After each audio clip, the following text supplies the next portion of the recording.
hide your kids, lock the doors. You're listening to HR's most dangerous podcast. Chad Sowash and Joel Cheeseman are here to punch the recruiting industry right where it hurts. Complete with breaking news, brash opinion, and loads of snark. Buckle up, boys and girls. It's time for the Chad and Cheese Podcast. Oh,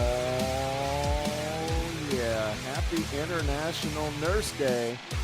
Studies say over 50% leave the profession within 2 years, so similar to people who start a podcast. You are listening to the Chad and Cheese Podcast. This is your co-host, Joel, rather be an OnlyFans star, Cheeseman. Whew, and this is Chad. It's time to hydrate, Sowash. And on this week's episode, Higher View goes shopping, LinkedIn bids adieu to China, and Bard cozies up to LinkedIn, not LinkedIn, Indeed and Zip. Let's do this.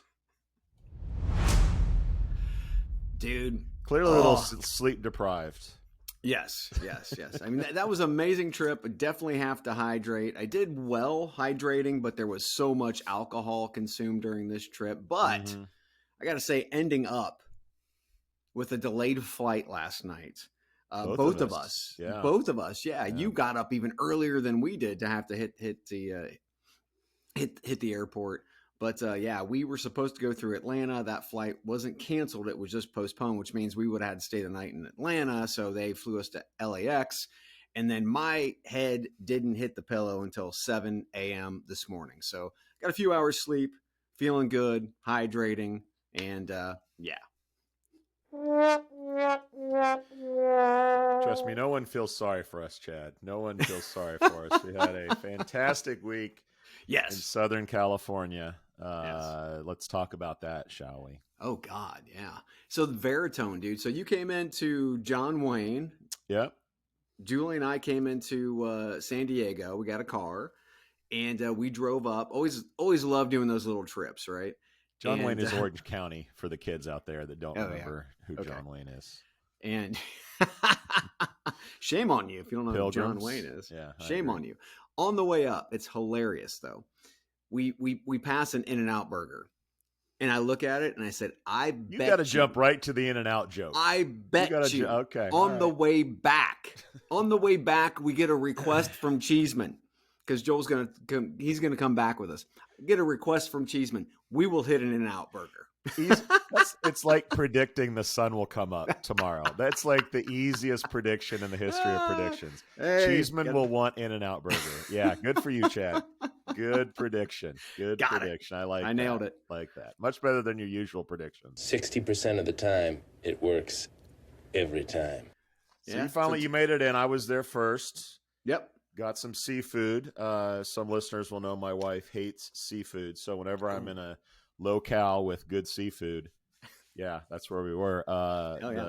The seafood is a-flowing. So we're talking sushi rolls, we're talking shrimp cocktails, we're talking everything, clam chowder, we're talking everything. Everything in my belly. Yes. So Veritone hooked us up. They invited us up there. They're like, hey, you're coming to Cali. Come a few days early. We'll hook you up at the Lido House, which is posh as fuck, guys. Yep.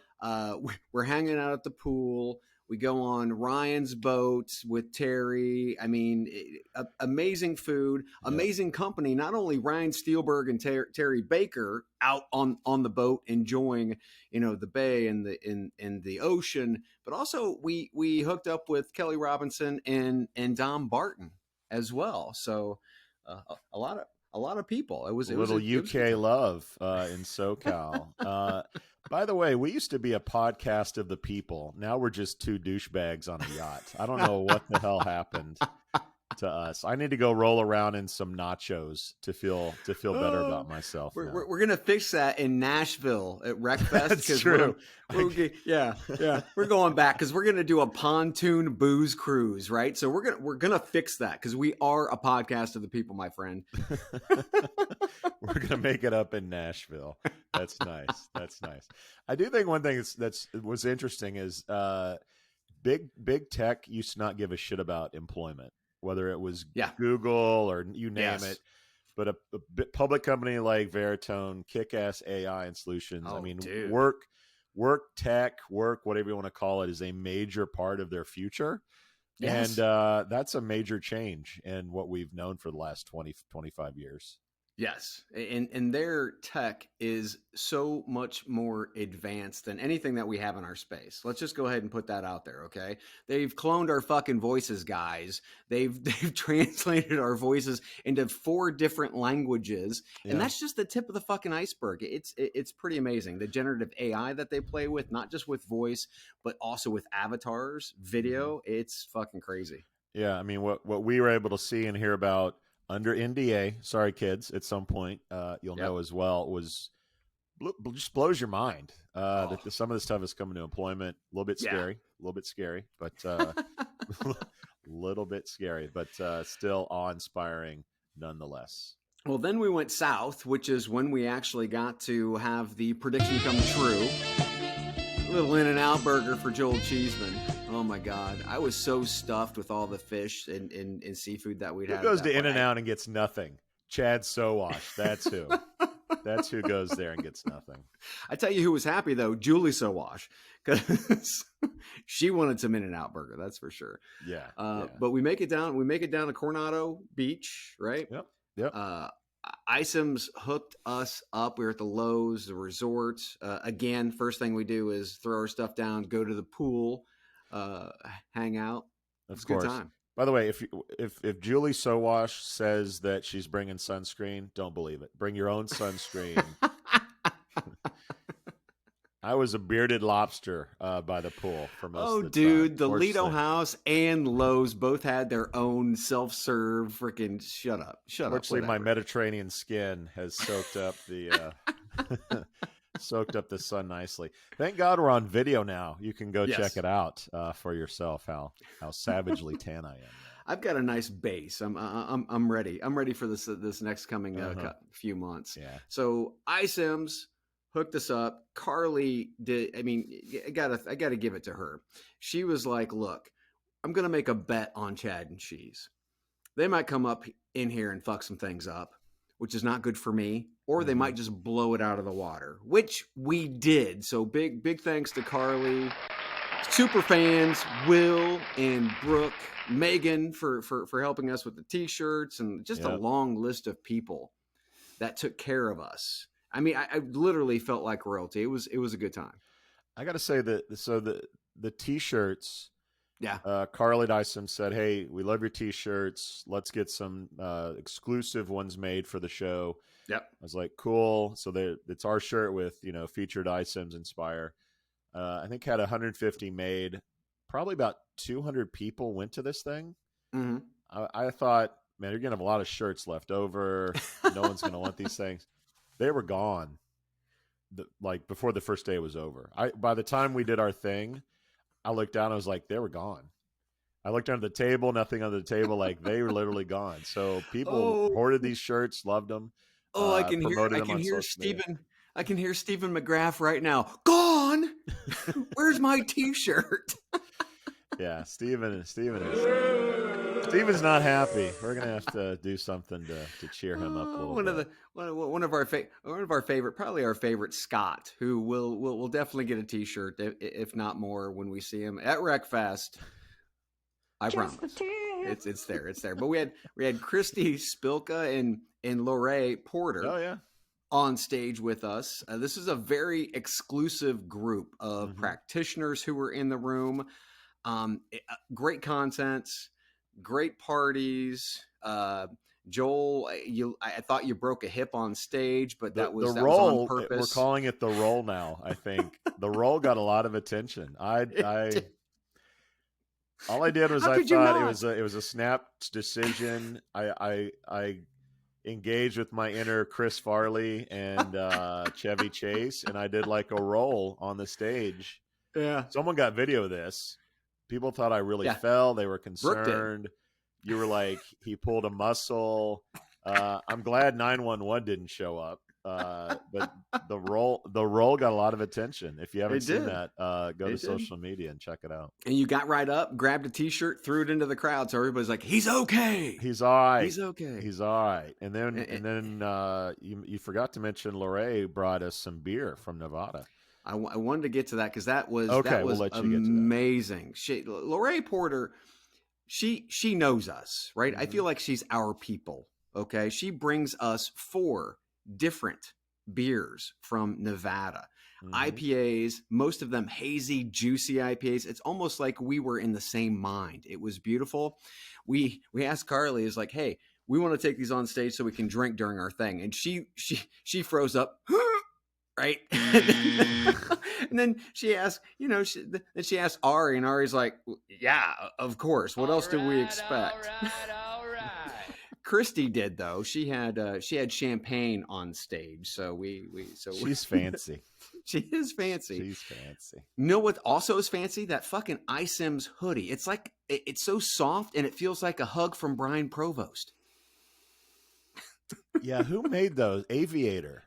I've Dude, never heard of those before. They are like custom made. They're Yeah. like $200 a piece. They're like $200 a piece. Soft, light. Yeah, embroidered ice. That was great. I loved seeing the swag game just get leveled up. Yeah, at my house we keep score between Yeti giveaways and hoodie giveaways, and it's pretty close now. It's pretty close. It's about even. Oh yeah. A lot of That's Yetis nice. and That's hoodies getting sent out. By the way, when you think about free stuff getting sent out, Chad, Oh. our listeners, if they sign up, can get a chance at some free shit. And who doesn't love? Unless some you're free Stephen shit? McGrath. Unless you live in the Highlands, we don't deliver to the Highlands, unfortunately. So we're talking about T-shirts. We have the custom that were made at the show, but you can have your very own T-shirt. Just go to chadcheese.com /free or click the free link. We got T-shirts from JobGet. You can win whiskey, my friend. You get a Chad selection and a cheese selection.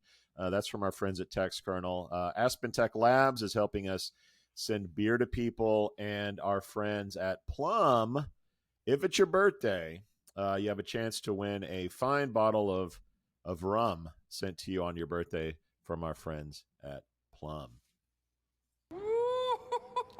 Really? Can you feel the tension in the air right now? Yeah, I could feel it. Yeah. I know I can. I can feel it all the way down in my plum. All right. That brings us to the birthday celebration. Last episode was a really long list. This is a really short list. So whatever was in the water back in the day at this time of the year, I don't know what it is. It's the early May or something. Anyway, so Taurus. celebrating another trip around the sun. We got Amy Butchko, big friend of the show, Michelle Beer, Maria Similton, Krista Foley, Ward Chrisman, Jenny Rutt, and Ed Newman. Nice. Happy birthday, everybody. Happy birthday. Yep. And guess where we're going next, kids? It's Wreckfest. Holy shit. Early July, Nebworth Park, just north of London. Joel and I will be emceeing the Disrupt stage. It's all tech, all day, beer, love, friends, packed house. Guaranteed. Nashville hot chicken all day. All day. No, under before the- that, we're going to Nebworth first. Then we're going to Okay. go to Nashville. You were so excited about the Nashville hot chicken. Wreckfest is everywhere now. Shit, I can't Yes, keep yes. up. So we have the Wreckfest in July, but we also have Wreckfest coming to America finally in Nashville in September. All of these you can find. Go to chadcheese.com, click on events in the upper right-hand corner, and check out where we're going to be. Register, especially the Wreckfest Nashville. Listen up, kids. Hey, listener. 50% off discount code. No shit. 50%. So if you're new to Wreckfest, let me give you a little something here. It's much different than any of the other conferences that we go to. This is like an all hands time for you and your crew. So if you're a VP of TA or you're director of TA and you want to have an all hands meeting, this is the place to have it. It's like the easy button. You go to Nashville, you bring the whole gang, and that's what this whole event, this carnival of TA masterfulness, whatever. That's what you have to do, right? So again, chadcheese.com, go to events, go get your 50% off tickets, bring the whole goddamn crew, man. It's going to be a blast. Am I the only one that thinks the Wreckfest leadership team wants to spend a night in jail in Nashville? I feel like that's where this thing is going. And yes, as you see, Chad is sporting the Shaker Recruitment Marketing swag. All our travel is powered by the good folks at Shaker Recruitment Marketing. And for what I understand, Joe Shaker had a happy birthday. He had a happy birthday. We wished him that last year. Very nice. Happy birthday, Joe. Happy birthday. The Cubs still suck. Last but not least, though, kids, guess what? That's right. Chad and Cheese have gone video. Yes, we're starting off. We're working with our friends over at Skill Scout who can actually do this stuff and make us look good, or at least try to make us look good. What did you need? More Chad and Cheese and our ugly mugs on YouTube. Video snippets coming. It's gonna be off the chain. We're gonna have a blast. And if we look bad, it's not our fault. It's Skill Scout fault. No, just kidding. Elena and Abby over there, they are fucking pros at what they do. And we're really excited to partner with them to actually get this done. Yeah, if anyone can make us look competent, it's them. But I can tell you, the early shows will have some F-ups. So if you want to get a real entertainment, watch the first few episodes of us on video. But it will not be as bad as our first podcasts. I can guarantee that. Oh, God, no. Topics! Talk about a meandering hour and a half of nothingness. Yeah, go listen to the first ever episode. All right, here we go, kids. We got some topics to cover. HireVue has acquired Modern Hire. They intend to use the acquisition to accelerate the growth of both companies' technology and create new solutions to help organizations to understand and activate a candidate's potential beyond their background and experience. Modern Hire's CEO, Karen Borchet, or is it Borchet? Said the combination of the two companies provides, quote, a tremendous opportunity to rapidly expand hiring solutions for customers and their candidates alike. Chad, what's your take on the HireVue news?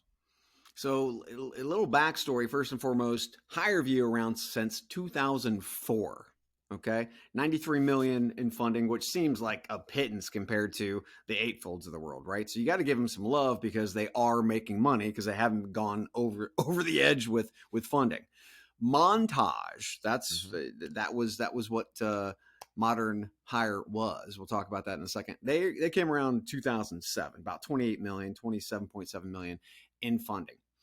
Montage merged with Shaker International and then rebranded to Modern Hire in 2019. From my sources in the rumor mill, the merger didn't go very well. The cultures clashed. They were pretty diametrically opposed from a team and a culture standpoint.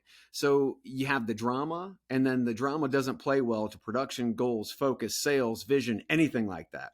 Then in July of 2020, Modern Hire acquires Sanru, something we've never heard of before, another interviewing tool. So, a bigger fish eating a smaller fish. One thing that we did see, and kind of like sidebar, Modern Hire always did a wonderful job at conferences, showing a little leg, teasing, to prospective buyers. Look at my booth, come demo my product. It really felt kind of like an Eightfolds luring of the buyer strategy just on a trailer park budget. Anyways, congrats to Modern Hire. It's a fucking hard game. And to be out there and knowing and hearing that they've been on the sales, I don't want to say clearance rack. I think they ended up on the clearance rack, but they've been looking to be sold for a while now. To me, HireVue, bigger fish eating a smaller fish, which ate a couple of smaller fishes, in the food chain. So that's what we're saying. Consolidation, which we talk about all the time. Yeah. So Montage was kind of a cool brand. It was. They were sort of hip and cool and had kind of a cool name. Shaker was this kind of weird Cleveland company that I knew from my time there. And they did like job testing, like you're on the site, or they tried to pre-screen you for jobs. And these two got together. I'm not exactly sure why. I thought that was kind of a weird thing. And then they did the dumbest of all dumb things. They trashed the Montage brand, and they create this ridiculous Modern Hire. When you have the show Modern Family, you have David Bowie's Modern Love. I mean, it just did not make any sense to me. They come out with these black and gold colors, which weren't the colors of any of the businesses that just paired with each other. I think there was this definite culture clash, if you will. I think that the tech was very different on both ends. I don't think it worked. I don't think consumers ever really embraced the Modern Hire brand. I think if they should have remained Montage, bought Shaker, put in the tech as much as they could, but benefit the current clients. Yeah. But they create a lot of confusion in the marketplace. I don't think it ever worked. We made fun of them at their first HR tech because it looked ridiculous. Even the font was stupid. The font looked like they were trying to launch a Hollywood production company or something. Or a furniture store. Yeah, I mean, one of the like, two. Pandemic happens, and really, I mean, pandemic with video solutions, and they should have thrived. Yes. They did not, and they lost real estate to startups that we've talked about on the show. Oh yeah, I think they've lost some leadership and some people at the company over the last few years. Mm-hmm. Along comes HireVue. You know the story. Two dinosaurs cuddle up and to hope that they can withstand the meteor shower. HireVue, ClearanceRack, great. Sure. HireVue's been around a long time. If they were going to explode, they would have exploded by now. I think they just kind of chug along, found a discount, get some people in, get some salespeople, whatever. But to me, this is a big old nothing burger. And, that's about it. I mean, we're not even talking like, let's just throw in the whole AI legal problems that HireVue has as well. And then it's just a whole recipe of why acquire another company and blah, blah, blah. It just, it doesn't make a lot of sense to me. Well, I mean, the market is just way too noisy and competitive. There are way too many cost-effective and viable options for interview, like BrightHire, Wedge, Honeit, our boys over in Scotland, Willow, Harvard, Qualify, Interview.io, and even platforms like Woven, Hiring Branch, and those crazy smart Israeli ladies over at Tadio that test for competencies, which allows you to skip interviewing entirely for some of those high volume roles. So I believe in some cases companies know they are filling roles. Just the process is way too long and they're losing people. So with the latest flurry of startups, which we're starting to see with chatbot interviewing, or as I had said earlier, cutting out the interview process entirely for high volume roles, HireVue is going to have problems gaining market share. So how are they going to get market share? They're going to have to buy it. They're going to have to buy it. And as we talked about, they're also going to have to do one thing, one of two things. They're going to have to get acquired. Something's going to have to happen there, and or what's the next part? Yeah, they're going to have to get acquired or just die. Throw in the towel. Just cash it in. Take the money and run. Yeah, because now Modern Hire clients are going to be transitioned. I guarantee you over into HireVue, and then they're going to see the bill, and it's going to be at least 2 to 3x that of what they were used to paying in the first place. Yeah. So it's going to be interesting. It really is. Everyone was driving a gas automobile, and then EVs came out, and everybody said, like, I want some of that. Modern Hire, not so modern. They're more of a jalopy at this point that got acquired. We hardly knew ye. We hardly knew you. Modern. Thank God. Hire. So from one fading company to arguably another one. I don't know. LinkedIn is cutting 716 jobs, roughly 3.5% of its workforce, as part of a wider restructuring plan. The company will also shut down its local jobs app in China. LinkedIn has been the only Western social media platform to operate in China since 2014. On the jobs front, LinkedIn is testing a new feature that uses generative AI to draft personalized messages that candidates can send to hiring managers. The feature uses information from a user's profile, as well as the hiring manager's profile, job description, and the company of interest. The AI will create a personalized message that can be sent to the hiring team. The feature is available to the platform's premium subscribers, so no freebies, kids. Chad, your take on some of the news out of LinkedIn this week. So first and foremost, here's a quote from the article. 716 roles will go as a part of changes aimed at responding to economic conditions, and making the business more agile. So classic CEO spin, blaming economic conditions and not addressing substandard product built on 20-year-old tech. I mean, we're seeing this from CEOs everywhere who are trying to create bullshit narratives to save their multi-million-dollar comp packages. 716 people, that's about 3.5% of LinkedIn's total headcount. 3.5% will not make you more agile. At 20,000 employees, LinkedIn is an incredibly bloated organization, and 3.5% will not move the needle, especially when it's the tech and the products that need to be more agile. The amount of tech debt they are paying on a daily basis has to be enormous. I can't even fathom. But the big story here, and you definitely touched on it, is the continued failed efforts in China. We've seen many companies try to crack into China either by introducing products like we've seen here with LinkedIn or acquiring Chinese sites like Monster did back in the day.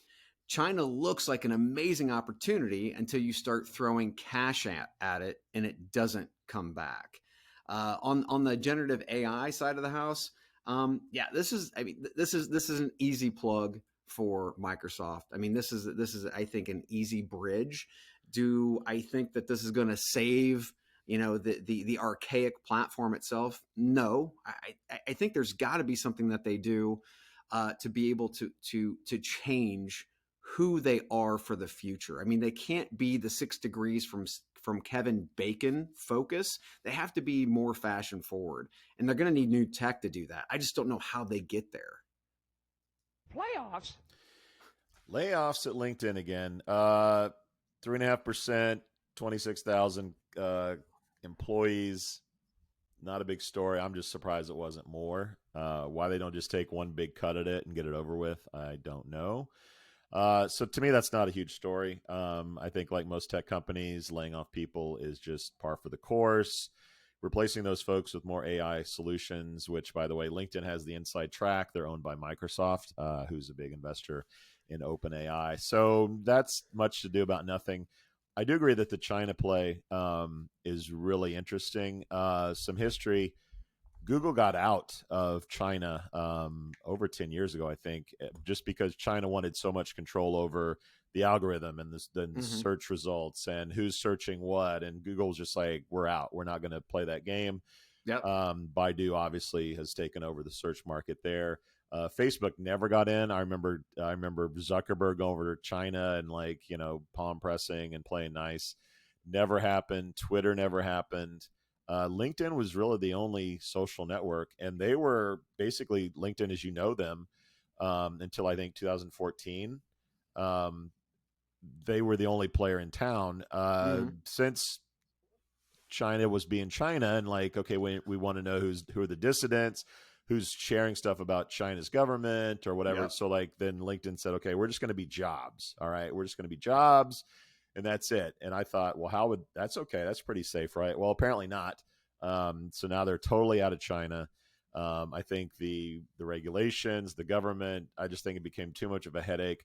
They probably weren't posting a ton of jobs anyway. In China, I'm guessing most Chinese companies are encouraged to post their jobs on Chinese sites and not American sites. The TikTok drama, I think, has some play into that. I think maybe LinkedIn is saying look, this whole app banning censorship thing is going to happen. We might as well get the hell out now while we can and not get caught up in the whole TikTok thing. So that to me is really interesting. And it goes to our division of you're either on Chinese or team like Western democracy, team authoritarian, and the world is splitting up. And this is sort of indicative of that. The AI stuff for job seekers is pretty cool. I think, making it only paid users. And I think we talked about this previously. If you made it free, employers would freak out because of all the AI generated whatever applications they would have to deal with. So if you keep it to the paid members, it's a little bit under control. Bots aren't creating profiles to spam companies. And I think the more that LinkedIn gets to monthly sponsorships by individual users, I think the better the business becomes, because as you and I talk about, companies that don't love necessarily being on LinkedIn and are looking for an alternative, like it's smart to have more diversity in where money comes. So as far as I can tell, the Kool-Aid is still tasty. It maybe not have as much dim sum as it used to have in it. I don't even know if that's a Chinese thing or not, but it sounds like a Chinese thing. So less Chinese flavor. But I think the Kool-Aid is still tasty at my buddies at LinkedIn. Yeah, I think they could easily put a cap on the usage, but I'm going to go back to, again, Monster when they acquired the 6 cent search back in the day. Yeah. And then it was really cool. It was revolutionary. It was amazing, but then they made you pay for it. So it never got adopted. Yeah. Right. And it just didn't reach the adoption level that it should have quickly. We're talking about job matching that was really good, and it was ahead of its time. Mm-hmm. But they put that layer of you had to pay for it bullshit in there. This is another thing that LinkedIn, you've got to understand history and how this shit works. Allow everybody to touch it, taste it, feel it, put a cap on it, and allow those other individuals, right? You got this freemium model that's happening. And if you take a look at Microsoft's Copilot, some of these videos where it's actually embedded into, the Microsoft Word, all the different Office products, and you're working with the Copilot to be able to generate PowerPoint presentations, spreadsheets, et cetera, imagine what you could do with that generative AI, with all of my information. I've said it a million times. There's more information on LinkedIn about me and my job history than anywhere else on the web. Okay. Imagine grinding on that data, being able to really have a search that could prospectively match me with jobs that make sense, instead of trying to throw bullshit at me because their current search and technology is shit.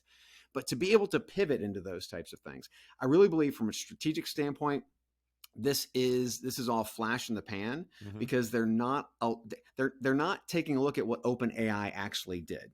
Had a freemium. Everybody come in, taste it, feel it, touch it. How does it? Okay, great.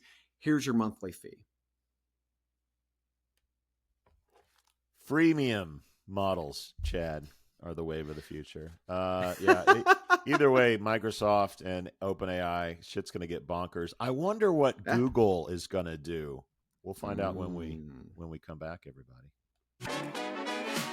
Hospitality is the heart of our society. It brings people together to share great food, drinks, and experiences. But successfully managing a restaurant or hotel is no easy feat. That's where Harry comes in. Harry is the frontline employee experience platform that helps you build, manage, and engage great teams. With Harry, managers can easily find and hire top talent, manage timekeeping, and communicate with employees at any time from any place. Candidates and team members can quickly and efficiently apply for jobs, swap shifts, and access important information entirely from their mobile devices. And Harry's robust employee engagement tools make team members feel more connected than ever. With Harry, as an owner or operator, you get a bird's eye view of your business, from turnover cost, labor cost, employee sentiment, compliance risk, and team performance. Run your business better by understanding the power of your people. Because when your team is the heart of your business, Harry is the heartbeat. See how it transforms your business. All right, so we're talking AI, which I know our listeners are going to be shocked about. So we have few stories to address here. So details are a little sparse, but Google's answer to ChatGPT, or Bard, apparently is coming to some clarity, if you will. They had a big presentation yesterday outlining what Bard was going to do, what their plans were to integrate it with search, blah, blah, blah. You can Google that if you want to learn more. But interestingly, they talked about an integration with ZipRecruiter and Indeed. It's not real clear what is going to happen here. I did a search on Bard because I'm in the test group. I think more and more are, but I searched sales jobs near me. It just gave me go to Career Builder, which was interesting. One of the answers is go to Monster, Indeed, or Career Builder. And then I did ZipRecruiter : sales jobs to see what would happen. Nothing really happened there. So I'm not exactly sure how this is going to play out, but the fact that they listed Indeed and ZipRecruiter as partners is certainly interesting. Chad, what are your thoughts on where Google's going with Bard and our job search brothers? Well, thanks to Rob and Alex over across the pond at Talent Nexus for actually turning us on to this. This to me is the antithesis of what should be happening with generative AI. Over the years with Google initiatives, we've seen incredibly lazy and uninformed moves in the job market. From Google Base to the initial launch of Google for Jobs, Google Hire, the Google Jobs API, and then the military crosswalk job search that they had, which was a fucking disaster. If Google has done anything in this space, it has demonstrated that it doesn't understand this space. So no matter how many PhDs they throw at it, it's just not going to it's just not going to work until they start to get people who understand the actual industry. We're so much different than every other industry. So in this case, we shouldn't be training off of duplicative data points. We should be training on driving users to actually the actual source of the job. Is this a political positioning move for Google to try and build a defensive case and try not to get into legal hot water like they did in the EU? Maybe. It's somewhat of a mirage, though, and detracts from Google for Jobs. It's also very lazy effort to consume jobs because it's not going directly to the source.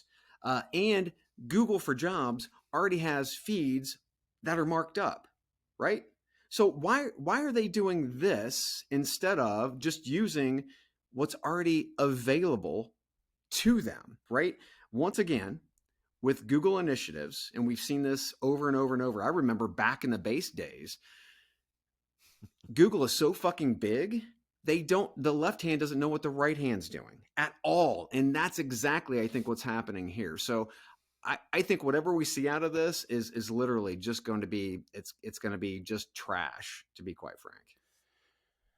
Yeah, it's really strange. And I was spending a lot of time on the flight or waiting for my flight, more or less, thinking about this. So yes, when Google for Jobs came out, Indeed was like, we're not going to play.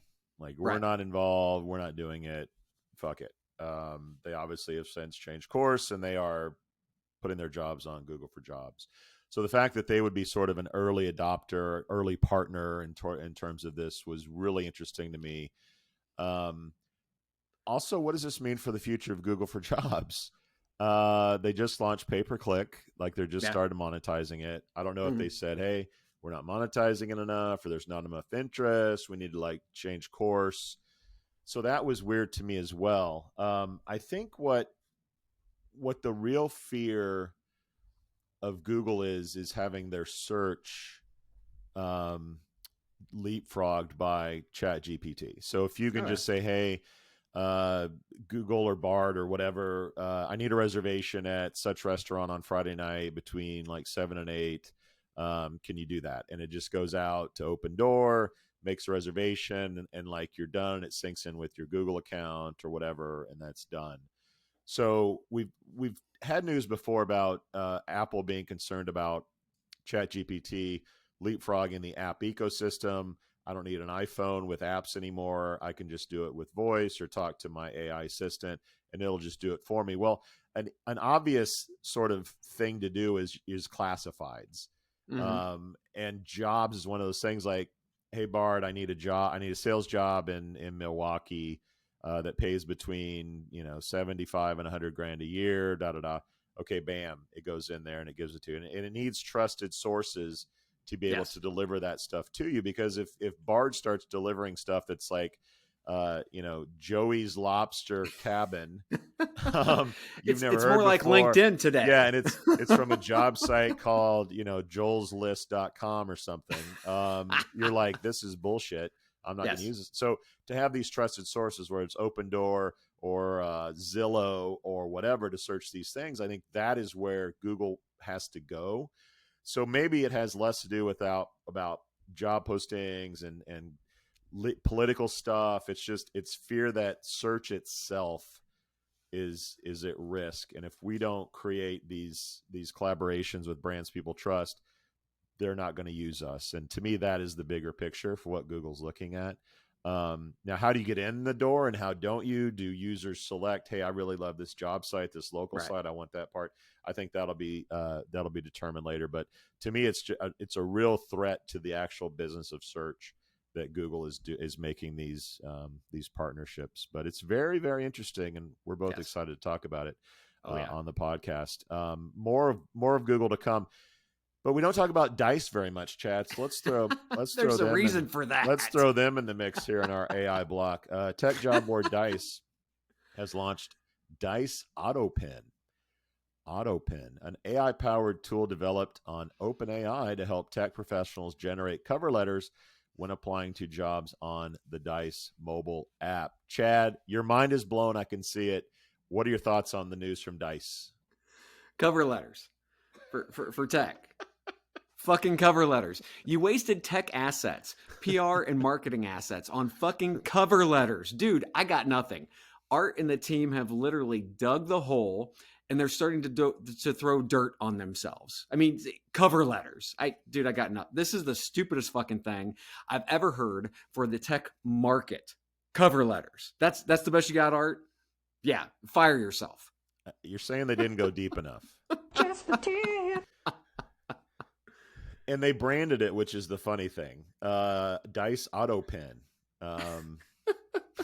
Again, they wasted assets on something that is this fucking worthless. I have to assume AutoPen will be a suite of features. One is cover letters, one is resumes, one is like a total AutoPen. I mean, it's for the not tech even community, their tech. it's really not even necessary. The thing that they're missing, or the testing, all of the things that bring community together, they just don't. It's much like Google, as we're talking about, like our space. Art and team, Dice is one of the oldest job sites in the world, and guess what? They just don't fucking get it. Yeah, how many recruiters hiring tech folks bitch about, gee, the cover letters just aren't what they used to be. We need better cover letters on our tech applications. Yes. Oh God. Dice. All right, let's go to our third story in the AI block.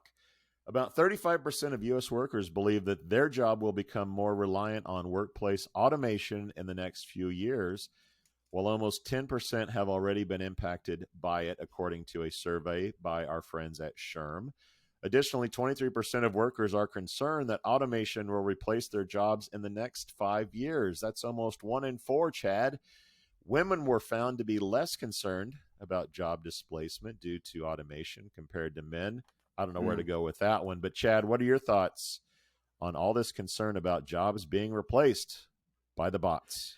I think the last place I'm going to go to try to do research on generative AI and replacement and all that other, but is SHRM. Okay, 60% of the time, it works. It's every time. They do a survey on HR from HR professionals, right? I mean, come on, man. This is, again, one of the things that we have way too much of these days is shitty content, worthless content that just presses a narrative that doesn't even fucking exist yet, right? If we start to talk to people who actually get it and there's data that goes along with that, then let's have that conversation. But this is just SHRM trying to get into the AI conversation, trying to look cool so that Johnny can get another really expensive suit or some shit like that. Who the fuck knows? I mean, it's just crazy. Oh, that's a red alert, Chad, and my spidey senses have gone off on this story. What I want to know is, with things like this, you got upskilling companies. You know, how many companies are in this sector? So I want to know, what companies is SHRM now going to invest in that this data will support to make these companies more profitable? That's what I want to know, Chad, because deep down, we're going to make more money because we're going to be an education source for all these HR people who are scared of being replaced. And we're going to make money on these companies that provide services for all these people that are scared to death. And SHRM is going to look like, Duck McScrooge on Duke Avenue in Old Town Alexandria. And Johnny Taylor's going to be, cocaine and cocaine and hoes and boats and whatever. I got nothing. This is some funny shit.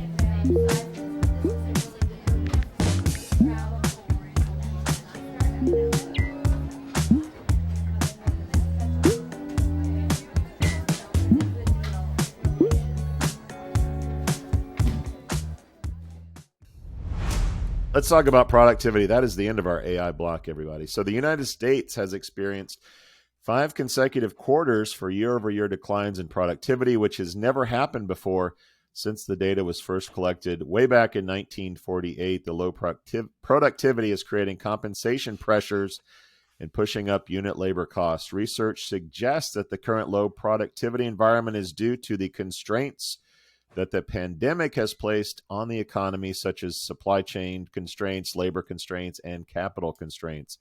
Increased productivity would alleviate each of these concerns as well as cost pressures. Experts are optimistic that numbers will trend towards normal again this year. Sounds like a work from home scam to me, Chad, but what are your thoughts?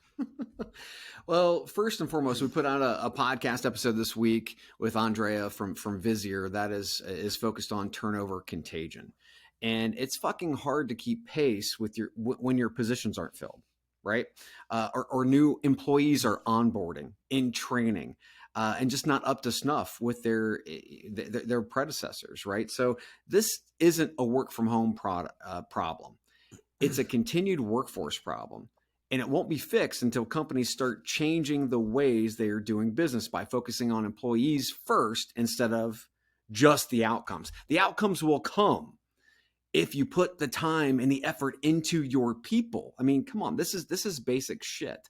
So when the employee trusts the company, they commit to the company. They stay with the company and productivity happens. Morale won't increase with more beatings, iron fists, and less focus on humans doing the job. So the article says from EY's Gregory Dacco, acknowledged hearing from clients that remote work could be making employees, well, work less hard, end quote.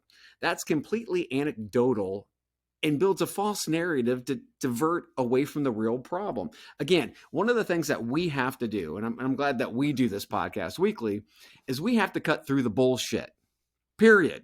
Take a look at the market. Take a look at what's happening. What is actually impacting it? It's quitting. It's turnover. It's this turnover contagion thing that's actually happening. It's still happening, okay? It is still happening. It's not remote workers. And if it is, it's a very, very small fraction of the problem. Sounds like another billionaire scam, Chad, from where I sit. So your buddy Johnny Taylor, good from God. SHRM, he was a presenter at iCIMS, and That's what you want to call him. And his take on this was that all the productivity news at the beginning of the pandemic were more productive working from home, or at least were as productive as we has been. His take was there was nowhere to go, right? Everything was closed, everything locked down. Like all you had to do was sit home with kids that, probably hated you and you were mad at them. So all you had to do was like close the office door and work. And now that we have places to go, everything's open, that people are doing stuff outside of that. I have no doubt that people, were really productive at the beginning, maybe are taking a few more trips to Chipotle, the Dairy Queen, the Orange Julius at the mall. I don't know where it is or what they're doing in their local markets. But they're willing to be as productive as you are willing to lead them on the projects and things that the company needs to get done. I've had coaches. Yes, I used to play sports, Chad. I know looking at me, that's easy to understand. But the best coaches out there were the ones that say, look, if we're not performing, if you're not doing what I need you to do, if you aren't producing at your highest level, it's not your fault. It's my fault. And the best coaches are willing to look in the mirror and say, it's the buck stops here. If we're not Yes. doing what we need to do, it's on me, and I need to motivate you, educate you, get you in the right spot, get you, on the right position that you need to be in. So to me, this is a failure on the part of leadership. Maybe there's a learning curve. Maybe learning to motivate in remote conditions is something we'll get through. But to me, like, to blame the workers is just short-sighted and really lazy. Just like the best coaches in the world, they look in the mirror and say, it's on me if we're not producing. And the best managers out there need to look at themselves and say, if we're not producing, it's on me.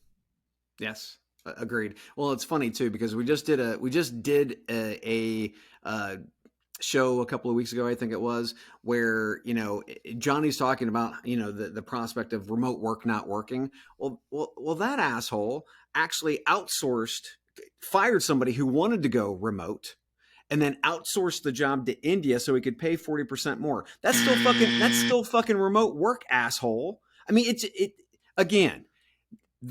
it only makes sense to the CEOs because it's in their brain as they're getting ready to go to the country club on Friday, and you should be home working. We'll be right back. Just in time for lunch, Chad, let's talk about Wendy's. They're set to deploy an AI-powered chatbot to automate its drive-through service powered by natural language software from Google. Wendy's aims to streamline the ordering process and avoid long lines in the drive-through lanes from turning customers away. The AI chatbot is trained to understand the various ways customers order off the menu and includes unique terms and phrases specific to Wendy's burgers, fries, and other items. Can I hear someone say Frosty? Amen. Wendy's has been working with Google since 2021 in areas such as data analytics, machine learning, and cloud tools. The customized language model is built and fine-tuned on top of Google's own large language model. Chad, the drive-thru is about to get a lot more interesting. What are your thoughts? We've got McDonald's, they're launching humanless stores. No people work at the stores, right? This is just a step toward that. And I mean, I remember being a kid working the drive-thru. That was probably the best job. Working the fryer was not the best job, right? I mean, so we're being able to actually talk to people, give them their food, that kind of thing.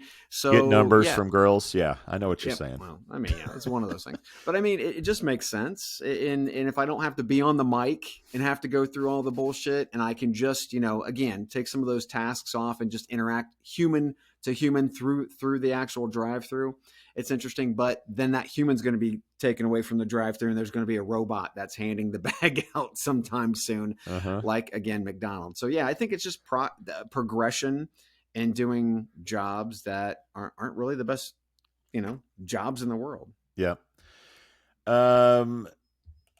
So you remember when we talked about the Walmart robots stacking shelves, and how long would it take for someone to pick up a Louisville Slugger to one of those robots? And so my mind, as awful as it is, goes to like the games people are going to play with AI at the drive-through. So little story, one spring break, I went down to Texas, South Padre Island, with a bunch of friends. Nice. And one of the friends got kind of cute with ordering at whatever restaurant we're at, and he ordered pole smokes. Pole smokes, and I'll let you use your own mind in terms of what that is a metaphor for. So anyway, the cashier didn't know what that was, and he went on to say, like, "Oh, we have them in the Midwest. You don't sell them here." She asked the manager, like, "Do we have pole smokes?" And he got the joke and laughed, haha, and then like whatever. So anyway, the things are going to happen. See more butts at this. At this, yeah. So I'm really hoping for the day that I can go to the McDonald's near me and order my barbacoa bowl. That's what I want.